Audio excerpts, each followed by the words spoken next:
NATO प्रमुख ने हाल ही में चेतावनी दी कि यदि ट्रंप ने यूक्रेन को रूस के शर्तों के तहत समझौता करने के लिए मजबूर किया तो अमेरिका को गंभीर सुरक्षा खतरे का सामना करना पड़ सकता है।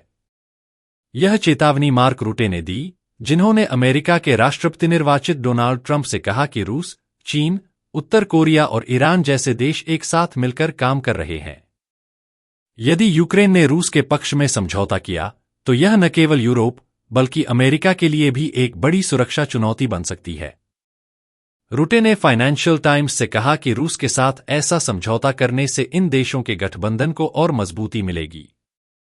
उनका कहना था कि अगर रूस, चीन, उत्तर कोरिया और ईरान एक साथ आ जाते हैं तो यह वैश्विक सुरक्षा के लिए गंभीर खतरा हो सकता है।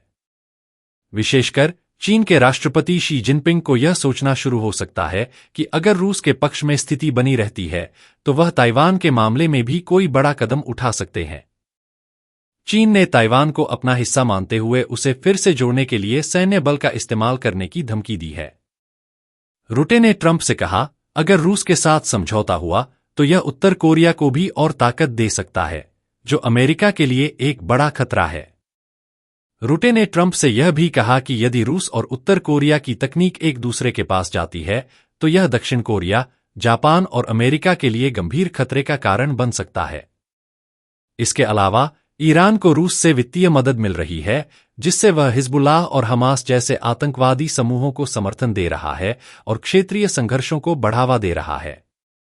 रूटे ने यह भी कहा कि रूस, उत्तर कोरिया, चीन और ईरान जैसे देशों के बीच आपसी सहयोग बढ़ रहा है, जिससे विभिन्न वैश्विक संघर्षों का एक दूसरे से संबंध बन रहा है। इस स्थिति में रूटे का कहना है कि यूक्रेन के साथ युद्ध में रूस के पक्ष में कोई भी समझौता अमेरिका और यूरोप के लिए लंबी अवधि में बड़ा संकट पैदा कर सकता है।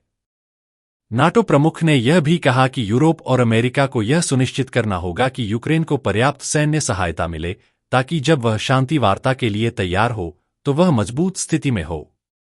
इसके लिए नाटो को यूक्रेन को आक्रमण करने की क्षमता बढ़ाने वाली प्रणालियां और एयर डिफेंस जैसी मदद प्रदान करनी चाहिए। रूटे ने ट्रंप से कहा कि इस समय यूक्रेन को सैन्य सहायता देना सबसे जरूरी है। यूक्रेन को नाटो और यूरोपीय संघ का सदस्य बनने की उम्मीद है, लेकिन यह तब तक संभव नहीं हो सकता जब तक युद्ध समाप्त नहीं हो जाता। रूटे ने यह भी कहा कि यूक्रेन को अपनी सैन्य क्षमता को मजबूत करने की आवश्यकता है, ताकि वह अपनी रक्षा कर सके और भविष्य में किसी भी समझौते को मजबूती से लागू कर सके।